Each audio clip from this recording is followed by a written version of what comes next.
Me,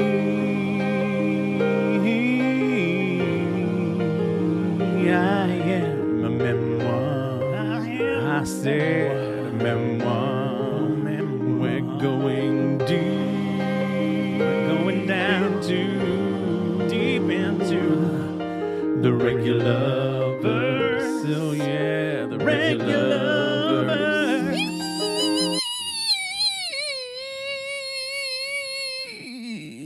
Regular. Hello, Annalie, and we're so sorry. It's like, where are you? And I'm so sorry. That's what we've gotten to now. Yeah. You know where we are. I don't really need to tell you. No, you heard it. You heard the singing. All of the regularity. We are here today to dive into a later album from Jen Reg, a little A.K.A. Akadaka. HRH, her royal regular horribleness. Horribilis. Horribilis. And some songs about puppies. So that'll be fun. But before we get to that, we need to dive on into some ProLo moments. ProLo moments. Oh, well, Jennifer got a bit too up in her doolally alcohol or whatever it's called. Oh, yes. And decided she could do singing with some mates. She did not remember the words to I Want You Back, the Jackson 5 song. So she just shouted, baby, a lot. Good girl. And laughed like an idiot. And then proceeded to continue to drink her do-la-la-la-la. Like, seriously. It's like, just when you go, oh, she's going to... No, she can't sing. She just doesn't know how. But also the guy playing the piano with her didn't know how it went either. And it's like, it's I Want You Back. Yeah.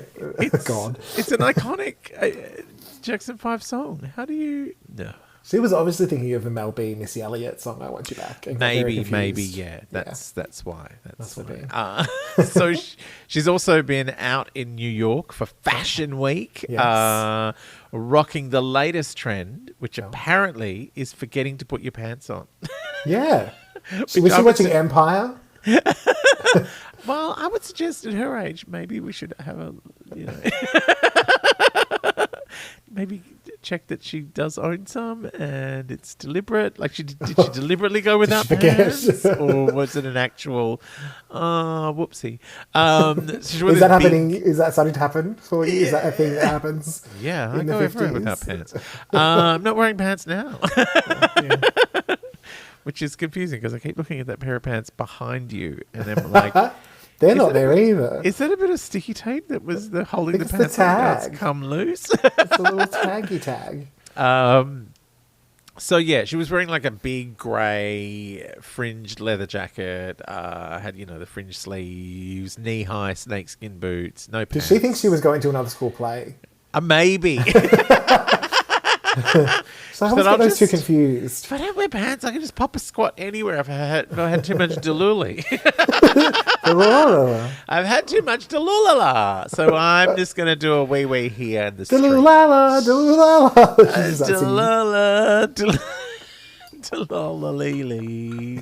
Delulala, So maybe that's what it was about. I don't know. So after trying to trick us all into thinking her Dear Ben sequel song might have secretly been deleted off her hard drive by a good Samaritan because she promoted it and then it never happened. Yeah. Jen Reg has announced it is coming very soon. Oh no. She's partnered with BMG Records to release the album. So I guess it was just going to be a vanity release on her, like just pop it on her Instagram. And now an actual record company have gone, oh, all right, we'll jump on. It's her first album in 9 years. And Probably since this one that we're doing today. Probably. She's released the track list. The track list is out there. And it does indeed feature Dear Ben Part 2. Oh my God. The album is still called This Is Me Now, and that is also the name of the first track. Oh. I know. It'll be produced by Roger Chahayed, who did Vegas and Attention for Doja Cat. Both great songs. Yeah. Angel or Aniel Lopez, who worked on 8th Grade on Mariah's Caution album. Okay. Good song. It wouldn't be a J-Lo album if she didn't poach someone. It was from Mariah's stuff. She got to poach something, Mariah, to Yeah. give herself some cred. Like, that's how she works. Is it a sample? Is it a producer? Is it, a Jarul? Whatever. Someone that's been to Mariah's house needs to be Brandy's going to be on BBs. Possibly. Well, speaking of, one of the other producers is Jeff Giddy Gittleman, who has written and produced for Brandy, Oh. Usher, The Weeknd, and Kelly Clarkson. My girl, my BFF Your girl, Kelly. Your BFF. Have I shared with you my theory about this album? No. I think JLo was like, I have an idea of doing a sequel album to that other album with Dear Ben on it. Yeah. With a song called Dear Ben Part 2. Yeah. And I'll just write some other words down. And then we'll announce it. We'll announce it and we'll take a photo of the album. And how I don't look any different from Yes. all that from 20 years ago. And everyone will be like, Yeah. oh, you look amazing. You look exactly the same. And then we will hand over those made-up song names and someone has to make the album. I just don't believe that it would have taken this long. It's taken a really long time. So I don't think the songs existed. No, I think they later. did exist. And she just assumed someone would want to put it out. And, and no one has wanted to until this week. Oh, yeah, we'll see. By the way, Jen's nails, you might have seen them for New York Fashion Week. No. Her nail technician has posted about her nail colour, which is called chai latte. Of course. Of course. It matches her eyeshadow. Are they hummingbirds on her nails? Very possibly. Hummingbirds. Chai latte. What a nature wisdom. So that is about all I could stand reading about her this week. But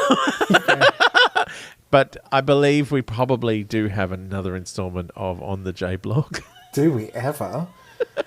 Now, we did almost have a devastating loss in the world of JBlog because our latest blog did not find its way to my inbox. What? And I was like, I don't understand what is happening. Have you been deleted from the JBlog for reading I was it out concerned. now? I was concerned. It might have gone to junk. Maybe they really were like, this. No one's reading this. So I had to sign up with a different email to get the latest JBlog. So as I say, thanks to some quick thinking on my part and some Buddha Nature wisdom, the newsletter arrived safe and sound in my JBox. So your JBox. now, mercifully, this one is short. Oh, what? Okay, sadly, I know. I was getting to enjoy doing them over weeks and weeks. Yeah, I know. So it is time for J-birth as Jen is turning 54. And to celebrate, right, Ben hosted a pool party at his racist house. And the guest list included the kids and maybe some other people. It's hard to know as the video she attached just had her standing by a pool looking admittedly incredible in a bikini. Yeah. But it's almost insulting how good she looked. I was like, she looks amazing. Shut up, bitch. Like, you don't need to keep reminding me. She's older than me. And I'm a wreck. Oh my God. I've got a busted knee. I can't go up a flight of stairs. I need two men to carry me. Just like Mariah. So Mariah. I'm so kidding. You didn't actually hurt yourself. You just saw stairs and went, no. I'm not playing this part. Doing stairs. We get another video of flowers on a table and Jen gasping as she comes across more and more while running around the table. You can see that that's a table full of flowers, but she goes up, she's like, oh, here's a table full of flowers, and she goes along and then up the other side. Oh, she keeps discovering more. But there's still the cinematography. Same table. It's breathtaking. Breathtaking. She then zooms in on one of them with an envelope that reads Mrs. Affleck, and she zooms in just long enough for me to have a brief but satisfying vom. Mrs. Affleck. That's right. I forgot she became JF. Jeff. No more J-Lo. She's JF. So, worried that it didn't get enough attention the first time around, Jen makes sure to attach the video of her dancing on a table and making everyone watch, if you remember Again? that. Yes. Yeah, she was like, I don't think enough people saw this. Attach. little email just goes up to add file. And then we end the JBlog with a birthday edition camera roll, which features definitely not candid candids of Jen looking amazing and Ben, who appears to be looking for his keys. And he just does not look present. Looks like he's engaged. He looks horrified by the whole thing.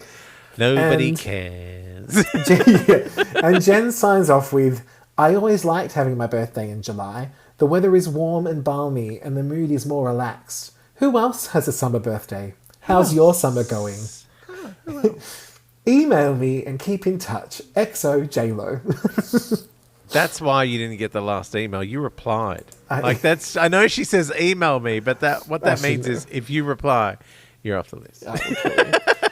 And very sadly, for this moment at least, this brings us up to date on the JBlog. Oh, really? So I'm hoping that she. Are you sure there wasn't one in between that you missed out on? Not that I can find, because what happens is People Magazine report whole articles whenever she's done a JBlog. But please, if anyone has noticed a missing JBlog, send me an email and I will make sure you want to know about the JBlog. Yeah, but I'm really hoping that she hits us with some, Buddha Nature wisdom by the time our next Regularverse. And Booty Balm. Yeah, Booty Balm. Booty Balm. Did she give it away at her birthday? I hope so. I mean, she's got some Delilah to flog. Come on. We need a gift bag. Yes. With all of that. Buddha Nature Wisdom, Booty Balm, Delilah. And just photos of her. Just many, many photos of her. I did watch on her Insta drama because I was like, what's the latest in the world of JLo?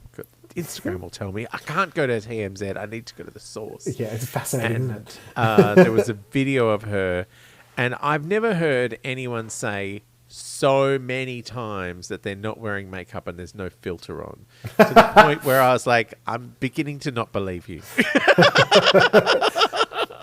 And then she showed me how she 19 more times. I might stop believing. All of her products. She was showing me her serums. She was showing me how she puts on her makeup, how she cleans her face. But that's, the reason she looks so good is because of all of her JLo beauty products. Yeah, up until she invented that. She was hideous. Yeah, she was a dog. Oh my God. Yeah. Yeah, Pitbull wasn't the only dog in the yard. Oh my God. I mean, we laugh, but we know it's not true, and now we feel bad about ourselves again. I know. All right. I think below. I think that brings us up to date on all JBlog, all ProLo-ness, and so I think it's time to get the lowdown on the download. Getting the lowdown on the download. All right, we are into the album A.K.A. Okay. Which stands for also known as Regular.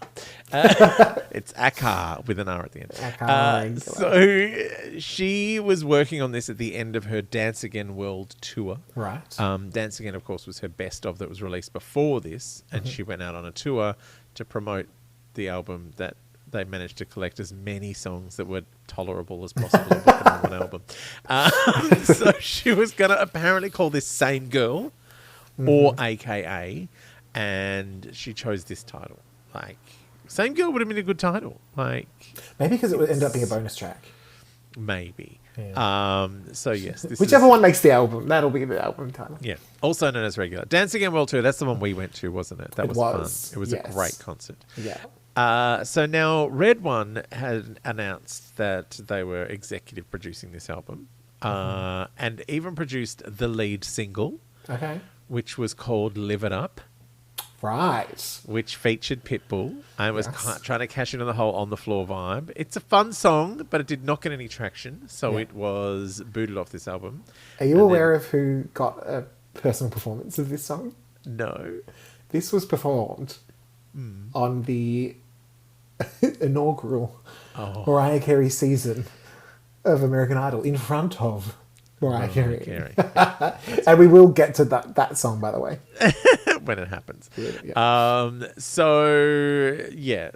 That song was booted off the album, and then Red One was booted off the album. Right. Replaced by Benny Medina, her longtime manager, slash agent slash producer, and Corey Rooney. Really? Yeah. And you know how we thought she improved when she ditched Corey Rooney? Yeah. Yeah. I'm really worried about how it's going to sound when he worms his way back in. Yeah. But we are about to find out. The album peaked in Australia at number 24. Yeah. And was number 8 in the US on the week of release, and then plummeted back out of the charts straight away. The most it sold was that week, just by crazy fans going, "I've got to get the new J." Oh, why did I get the new J-Lo? So our first track is the title track, A.K.A, featuring T.I. Feat. It is written by 1,200 people, including Leon Rockstar Youngblood, Stephen Franks, Terence Coles, Trevian Stokes, Mark Pitts, Christina Marie Stevens, Clifford Joseph Harris Jr., and Jennifer Lopez. Okay. It's produced by... She's getting that one word 130. Yeah, she's like, I changed that word. So. I changed the word. It's produced by Rockstar and Stephen Franks. And would you like to tell us how you feel about A.K.A. before I tell you how I feel? I'm so nervous. So this is an interesting one because for the first time, I'm not having an issue with Jen. Not having an issue with the production. I'm having issue with the style choices and the structure. Yeah. It feels about 4 different songs. I can hear moments of the previous album in some of the poppier moments. And I was like, oh, that's catchy, that little bit. But then it changes in the chorus and it's a different verse. And I just think it was a little bit all over the place. And maybe had it been a bit poppier throughout and then contrast it with T.I.'s verse. Yes. That would have been like, ooh, what happened there? Rather than, ooh, what's happening here? So I just found it a little bit hard to follow. Like I had a little second quick listen to sort of half the song and it had settled a little bit in my ear because I kind of knew what to expect. But certainly upon first listen, I was like, what is happening? what world am I in? I gave this about 3 goes. Because at first I was like, am I mistaking things or is this Riri Light? Like it's got a Rihanna vibe. Like it's like, the A.K.A hook has kind of got an S&M vibe to it. Like true. I was just like, oh, what is this? I like the T.I. feature, although lots of swears. He loves a swear. I thought she was a clean lady. This album has a big fat parental advisory sticker on the cover. I'd like the chorus, but because she's never really had her own sound, I can't exactly say it doesn't sound like her. But it doesn't sound like her. And you know what I think it is? It doesn't suit her, is the problem. I think it's just that it's 8 different styles. Yeah. Like, if she stuck to one of them, I'd be like, okay, this is what we're doing. Yeah. But I think, to open up... I think what they were doing was like, we're going to touch on every style in this album. Yeah. And we're going to staple it together in the first song. Yeah. Look, I should... Like, it's a serviceable pop song, but I should point out, this is when I stopped listening to pop music altogether. Sure. So this was like 2014. Like, I finished radio in 2013, did music quiz show on the telly for 2014, and then I just went, no more music ever again. I can't. I just can't. If it's got vocals in it, kicking and screaming. It's got vocals in it. I don't want to. Oh no, Caution dragged me back. Well, Mariah, left Mariah. Yeah. Caution came out, and I went, well, I've got to listen to that.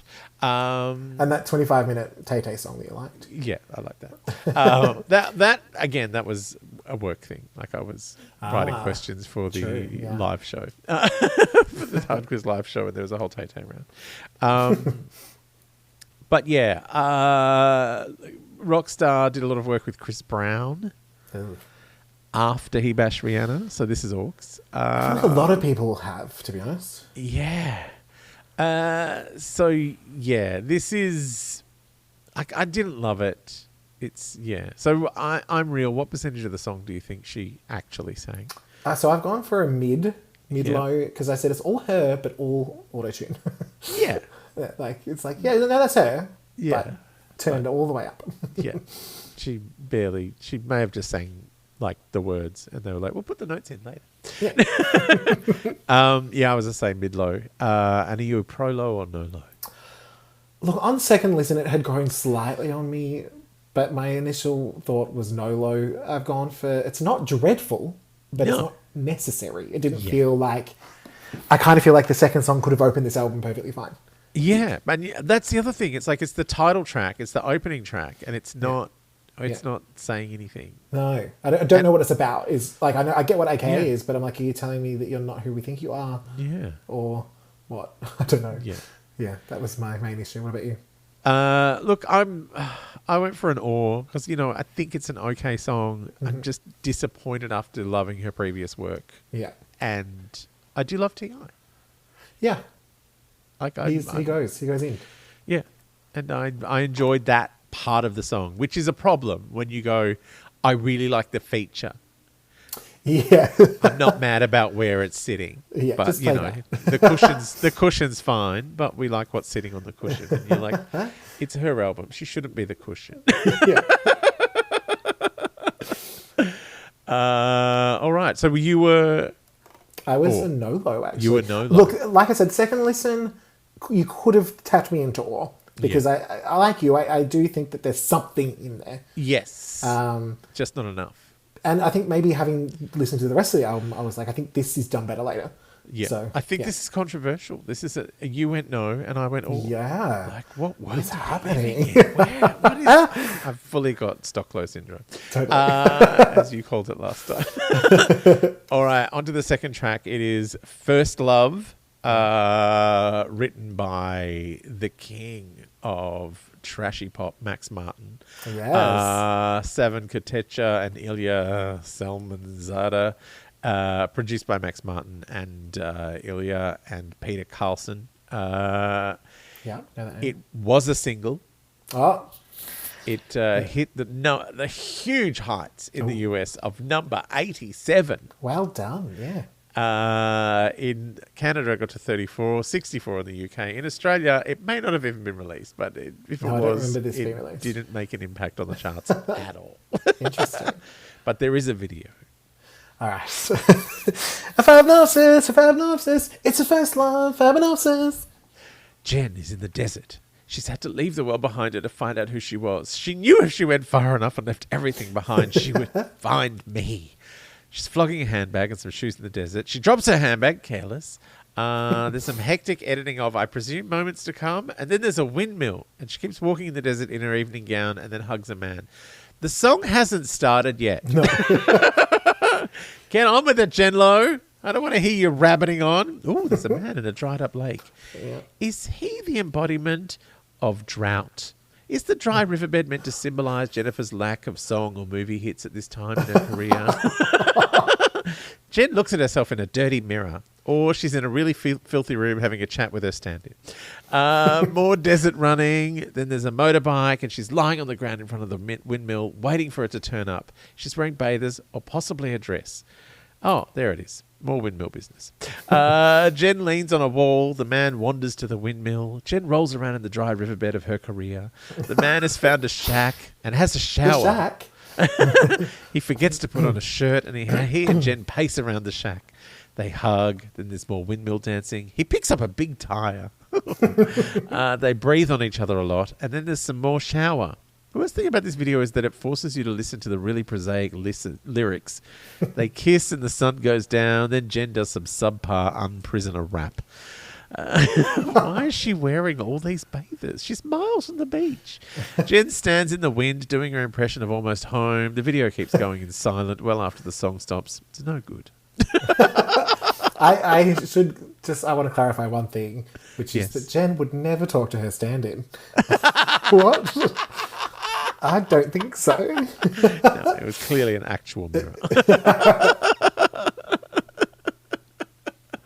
Look, I got to say, this is not Max Martin's finest hour. Yeah, this is interesting because I actually enjoy the song, but I would not have picked it as Max Martin. No. Like, it feels very Jen.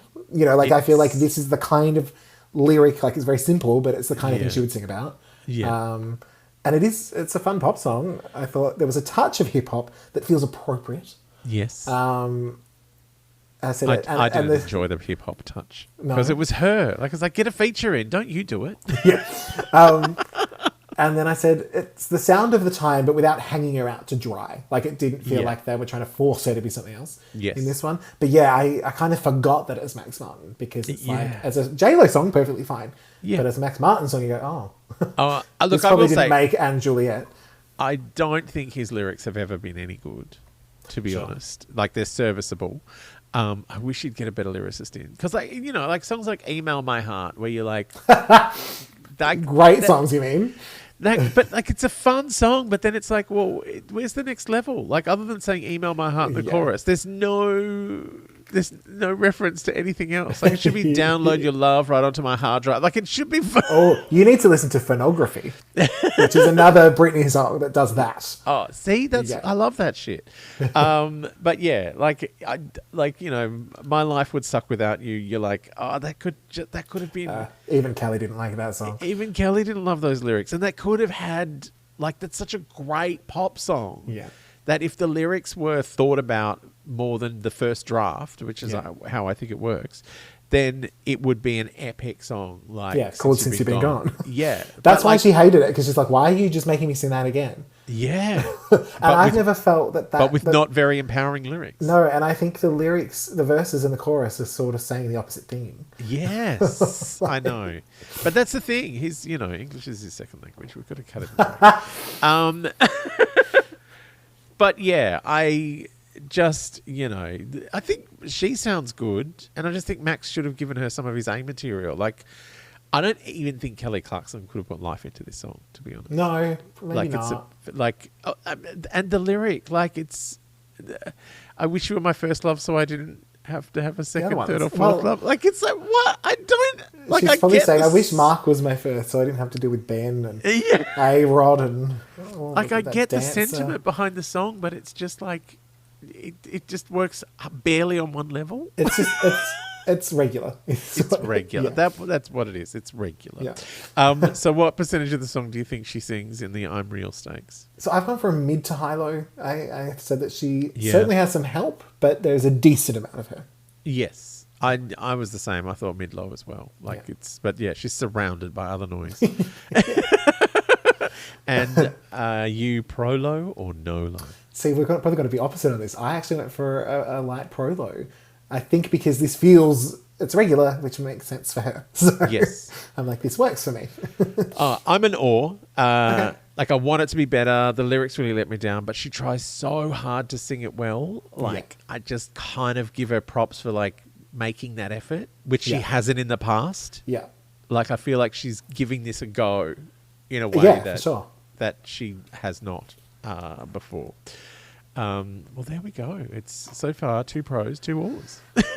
I know you were no. I was a no. Yeah, a no and a pro, and 2 awes. I'm just awing all the way. It's raining. It's awing. It's raining awes. This regular shit. Track 3, which is called Never Satisfied. Never Satisfied. Written by Alejandro Salazar, Ilzy, That's a fun name. Juba, I like that name. Jennifer Lopez. The rage had to get out. I know. Produced by H.L., Corey Rooney, and Trevor Muzzy. How did you feel about Never Satisfied? See, this is where I'm going to start getting surprised that Corey Rooney's on this. I know. Because my first little sentence is this Jennifer Lopez? Because she's singing that chorus. Whoever this is. Yeah. I said, this is the kind of song that she would usually butcher, but with some heavy structures in place at times. I think she's selling this. Yeah. This is what Britney Jean should have sounded like. Yes. Because that album was a mess. I said, they've layered... Look, there's a lot of help, but they've layered it in at just the right spots to help keep her on track, but it still allows her to shine. I kept waiting for them to fuck this up, but to my surprise, they didn't. Yeah. I said, I also enjoyed the more exposed moments because she held it. Nice job, everyone. I actually didn't think anyone fucked this up. Yeah. I said, who is singing this? I really enjoy this vocal performance, despite it sounding like a riff on the Miley Cyrus, Katy Perry, Taylor Swift vibe that was all over the charts at that time. Yeah. And she's on her 8th album and sounds nothing like a J-Lo song. Although, what does a J-Lo song sound like? Like everything and nothing. And I don't mind this. Like, No, I remember it. Yeah. It was like, I just normally, even in a really good song that she's done, someone fucks up some way. Yeah. Like, there's reedy notes or there's production that's cheap, but this all, I was like, oh, people showed up to this today, all right. Yeah. And she could have so easily barely gone, 3 minutes. Like, it's just, by the time you get to the end of it, you're like, well, it didn't stick around so long that I hated it. No. And there were so many moments that she could have gone right into shouty, screechy. Oh, yeah. Like Karen from Bunnings' voice could have come out very, very totally, quickly, and she did not. So I was very impressed. Like, not like, oh my God, the best thing ever, but certainly as a pop song, I enjoyed myself. And I would listen to it again. So I'm real. What percentage do we think she trotted out for this? I've gone again for a mid to high because I think she's really all over it, but there's really a lot of help. So I can't say that she was in there and she was doing it, but though for the first time maybe ever, they figured out the right spots to prop up. Yeah. And the spots to let her have her hair. So you got that light and shade. Yeah. I've got to say I was low. Because I think there was, like, because she was unrecognisable. So she sounded good. It must be low. Like, it must be someone else. Or her guide vocal is very, very specific. Yes. Like, I did wonder that maybe they just forgot to turn off the demo and turn her on. But like I've said, when she hears a song sung, she tends to be able to copy it. Yeah. So maybe it was a good demo. Maybe it was a good demo. And are you ProLo or no-lo? I'm ProLo. I am also ProLo. I'm low, ProLo. You've gone or pro. I know. I'm like, whoever this is, it's fun. I'm or pro and you're no pro. Yes. I don't know why I'm keeping tally. I don't know. It's because we're so shocked. I know. At this point, with each song, it's like, what is happening? And there's a Rooney. There's Rooney attached. I don't know. I know. I did not honestly spot him at all on this album. No. Which is shocking. Because normally he produces her vocals and it's no good. Unless that was Trevor Muzzy that was doing her vocals and helping out a little bit. Maybe. Right. Well, let's move on to track 4, Alaya Puppy, featuring French Montana, which is written by Noel Detail Fisher, Andre Practor, Karim Kabouche, and Jennifer Lopez, produced by Detail and Corey Rooney. And this was a single as well. Yeah. This reached the epic heights on the US charts of number 77. Wow. And in Australia, number 25. Interesting. On the urban charts. Right. Can I just tell you a little fact that I found out the other day? That our friend Gwen Stefani spent 3 consecutive years on the great, like the end of year urban charts for the Sweet Escape. I was like, that is some white nonsense. That is some very white nonsense. The Australian urban chart, I think, is like a yowie. Does it really exist? Yeah. Like, was this around the time of R&B Friday? So they go, no, we should do an urban chart. Let's put Gwen on there. She sang with Eve once. It did not chart on the main chart. Like, I had to go back into the Internet Archive to find the ARIA charts for that week, and it did get to number 25 on the urban chart just for 1 week, but did not get anywhere else.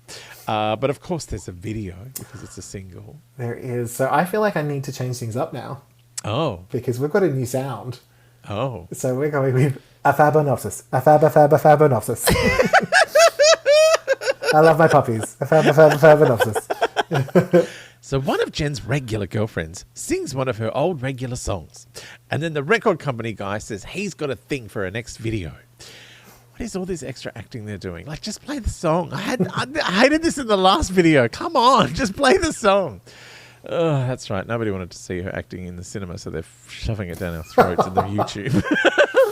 The guy says Alaya Puppy is fun and bright and they should film it at a water park. Jen's girlfriend says she'll drown. So she should just carnival. Jen can't swim is what we're getting from this video. He says people will think it's about dogs because puppy. Let's do it at the zoo. Jen's girls get all feminist on her ass and say if she was a guy, it would be on a yacht with heaps of naked women, drinking champagne, objectifying the women. Why can't we be objectifying the men? And that's what they do. And I would just like to say, thank you. Thank you. Thank you, equality. Jen has a bunch of men in undies in her room. Then she's hanging out with her cars and putting on lots of gold chains. Jen goes to the pool, and there are many men with not much on. Jen does some product placement for Nokia tablets and a can of lemon drink. Good girl. The men start cleaning her cars and getting their man boobs all soapy. Oh, that one's got a nipple ring.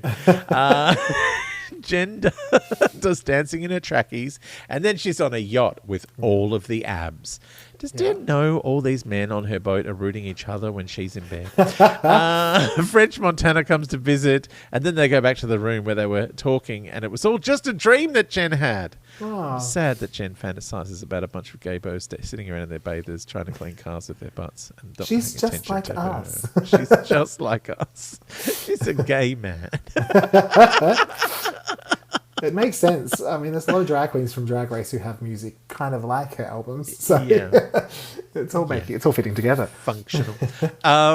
Now, before we get into how you feel about this song, Okay.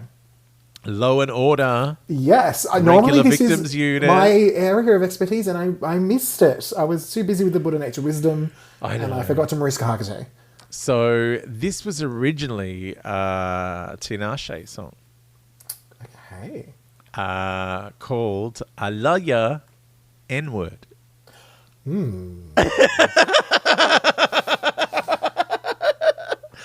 And, are you telling me that for once Jen cleaned something up a little? Like she would normally be out there saying that word. I know. She used to love saying that word. Oh my God. It was her favourite. So apparently Tinashe said, look, she had recorded it, and Detail, who was her producer, said, "Oh, BT Dubs, I played it to J-Lo. She really liked it. She's going to do it. She's going to change it up a little bit." And Tinashe's like, "What? That's my song." Oh my God. She does not get a writing credit on it anymore because it was a Detail song, I guess. Yeah, interesting. By the way, Detail, who produced it, did the Beyonce Jay-Z song "Drunk in Love," but he's been accused by multiple women of rape and assault, so he's dead. Oh, wow. The music industry is hectic, you guys. Yeah. So this, for me, this sounds like a Black Eyed Peas song that Fergie would have done something fun with, and I have never in my life said I would prefer Fergie. But here I am.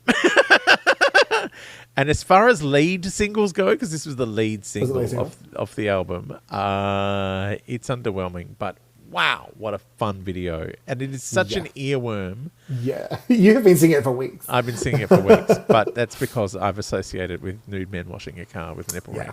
Yeah. No, fair. How did you feel about Alaya Puppy? Alaya Puppy. So this is funny because I do remember this at the time. Yeah. And kind of feeling that slightly underwhelmed thing. But I kind of feel like it's aged better than expected. And the other Puppy song, which was really bad. Yeah. Also had a great video though. So I wrote, Raplo has arrived. Raplo. I love Raplo. I did see, I don't mind Raplo. No. It's not Prisoner. It's no good. Well, that's true. But I will say she sounds a shit ton more confident on this album thus far. I said I don't love the pre-chorus, and the actual chorus makes me think of puppies. Wonderful. Yes. But I just saw the video and now I love it. It sort of feels like this is heavily influenced by other artists, but there's enough of her in it that I'm like, oh no, this does sound like her. What did I say? The way they drop out some production during the feature was unexpected and fun. Yeah. Yeah. Right when French comes in, they kind of change the melody just for a second and then go back. I was like, ooh, I like that little touch. Makes me wonder if he sang it on the Tinashe version. I mean, maybe. And so they've just gone, we'll keep that bit. Yeah, that was good. Look, I'm kinder to it now than I was when it came out. I kind of didn't think much of it, but I think adding the video in and I don't know, maybe it sounds fresher now than it did then. I'm wondering can you imagine if this had the original title as performed by the original singer, if it would have become a massive hit because it would have been so poppy and up with this really confronting lyric. Yeah, maybe. Like, and being a big earworm. Like, imagine people singing that in the street. Oh my God. Like J-Lo. Oh yeah, she would sing along. But yeah, I don't know. Like, it's one of those, you know, alternate universe things where you go, oh, did she just really just steal someone's lead single from their first album? Like, what? Yeah, I don't know how that works. I don't know. Like, I'm guessing she mustn't have written on it. If I mean, she's not J-Lo's written on it. credited. J-Lo changed it to Puppy. So she yeah. got the 1/3. But you know what? I feel like that kind of thing probably happens a lot, where a song is promised to someone, but without any writing, without anything signed, and then they go, "Oh, J-Lo's here. We'll give it to her. Yeah. She's a bigger name. It won't do well, but it'll still do better." Yeah. than if And an for a long unknown time, person- I used to call Tinashe Tina She, because that's what it looks like. Tina She, like Gina G and Tina She. So, I'm real. What percentage of the song do you think she sang?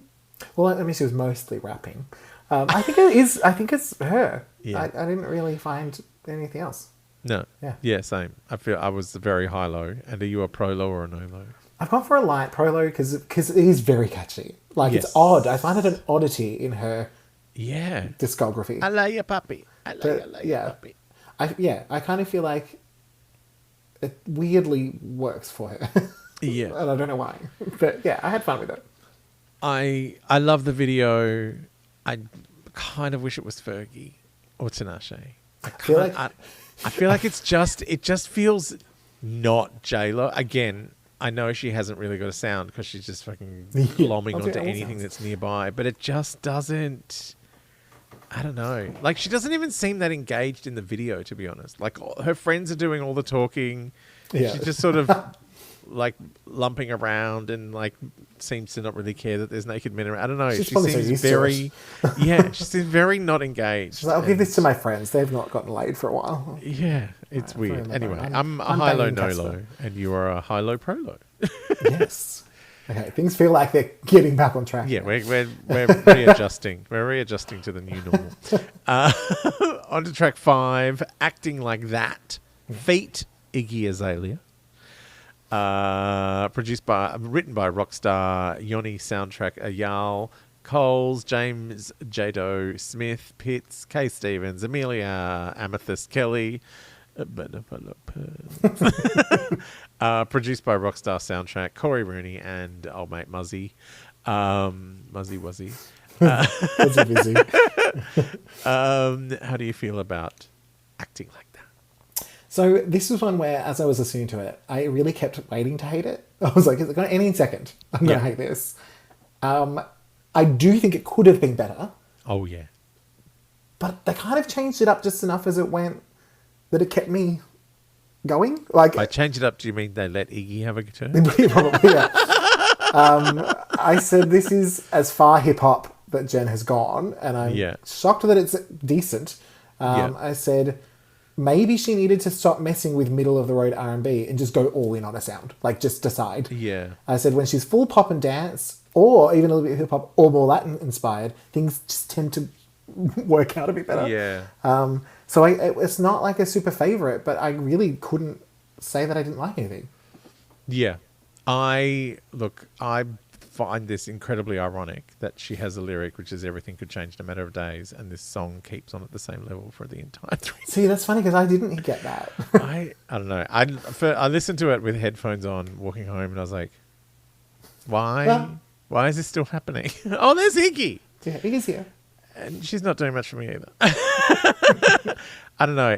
It just kept, like, Iggy's bit sounded like more whining in the middle of a whiny song.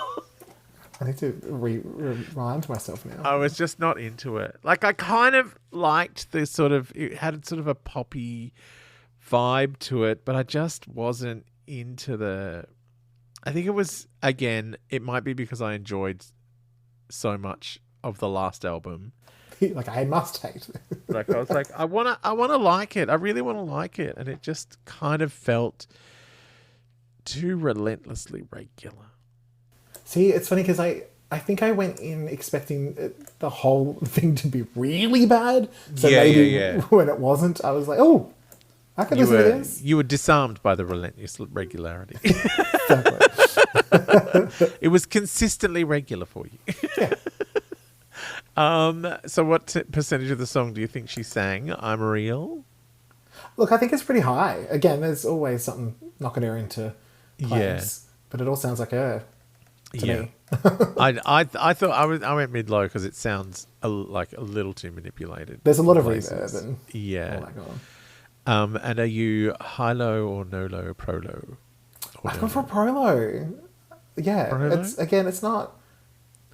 I think it's one of those songs that if I heard it, I wouldn't necessarily really know who it is. Yeah. Like I would be like, that's J-Lo's song. Yeah. But I was like, there's something about the production. It's kind of chill, so I can deal with it. Yeah, I was no low. The world is correcting itself. Finally. We're back. We're back in the... I mean, I blame Corey Rooney. He's readjusted us back to regularity. Turn some knobs. Everything's fine. On to a peculiar and controversial track, Emotions, which does have a video but isn't a single. Right. And it's not a whole video. Okay. This is written by Chris Brown, Chantal Kreviazuk, Sharma Joseph, Corey Rooney, Jennifer Lopez. Produced by Sharman Rooney. Do you want a fabnopsis? Do you have one? Yeah. Okay. A fabinopsis. A fabinopsis. Do I want it? I don't know if I want this fabinopsis. Jen has a hat on. Oh, she's got a friend with a piano in a giant shed. It's very black and white. She's doing a half delta, singing alone with the piano, but she's not playing it. That's a half delta. She sits on the piano chair. Doesn't she know this man's trying to concentrate? She's going to bump his elbows and make him play a bung note. I guess they'll sound the same then, I suppose. She tries to show us her buzzers, and then remember she's wearing a zip, not buttons, so they don't escape. Oh, this is only half the song. This is much more tolerable than the whole 4 minutes. Yes. Yeah, agreed. Oh, wow. The first time I heard this, I was listening to it in earbuds walking home from work. And instead of someone took my emotions, I thought she was singing someone took my evil child. Like, why are you singing about having an evil child? They should take it away from you if it's evil. Little does she know you planted that evil child. And I was going to say, if that is her voice, she's putting more drama into her phrasing and delivery than she has in many, many other attempted performances. But the song is annoying. This is what I wrote. I said, it's a little whiny, but she's been worse. I'll defer to Fab on whether it's good or bad. Like the weird singing rap across the bridge is very strange. And then when I realized it was a Chris Brown song, I'm like, oh, that makes total sense to me now. Because that's the kind of bullshit he pulls all the time. So she's just doing it. I'm singing, and then I'm doing like a weird melodyne rap across the bridge and like fiddle with my voice a little bit so it sounds like I can sing. I don't like it. And it's written by Rihanna abuser Chris Brown, so it's like an instant no. Yeah. I did say I think this is probably my least favourite so far. But, I can't say it's bad. Like, the production continued to get me engaged enough. Yeah. But it does get quite grating after a while. Like, that 2-minute version, fine. Yeah, the 2-minute version is great. Yeah, but, like, it just keeps going. It's 4 minutes. Yeah, it's a lot. And that poor evil child, just take it away from her. Not Elo. Someone took my evil child. That's what I thought it was. I was like, what are these lyrics? And then I looked at the title. I'm like, oh, I think she's saying emotion. Do you think that someone took her copy of the Mariah Carey album Emotions and she's very sad about it? She's very angry about it. It was her favourite. She loves the wind. Does she love the wind? She loves wind. So I'm real. What percentage do you think she's saying? I think this is pretty high based on the wine. But I think there's a lot of, like you said, the melodyne kicking in. Yeah. Yeah, I'm the same. That's why I went from mid, because I'm like, well, like, that's not her. That's a computer. And are you ProLo or no-lo? I've gone for an or on this. I got to the end of it, I was like, this isn't awful. But again, the album version's too long. If I heard that little 2-minute one, I'd be like, oh, this is fine. Yeah. Yeah. But now I'd say I didn't know about the Chris Barron of it all. No. Well, yeah, I'm a no though. It's just mainly because it was relentlessly regular, and then I found out about the Chris Brown that really put a nail in that coffin. And like I said I'll defer to you on whether it's good or bad. So you can make this decision. You can move from or to no. Sure. Get the fuck out of our podcast. Get the fuck Out of our podcast. Get the fuck out. Just walk away. Walk away. You tacky regular bitch. Regular. Get the fuck right out of my face. Regular bitch. Oh, we are almost home, and there's still more Regularverse to come. Yeah. One day we'll get an entire album done in one episode. Can you imagine? We did that with the Christmas album, Mariah's first Christmas album. We did. I know. I think it was part of a whole other thing. It was a very different thing, but maybe because we enjoyed it. Like, have you found we don't talk so much about the songs that we like? We're like, yeah, I really like this one. Okay, ProLo, bye. Yeah, that's so true. And then it's like, what the fuck is going on with this song? Anyway, And I feel like this album so far, and maybe the last couple, it's been so up and down that it's like, I like this one, I don't like this one. And we're swapping. Yeah, I'm liking things that you don't like, or I'm tolerating things that you don't like. You're even awing some things that I really don't like. You've no-load and I've awed. Like, it's a strange world. Yeah. Anyway, we shall continue to delve into the A.K.A. In the next episode. Bye, Emily. Bye.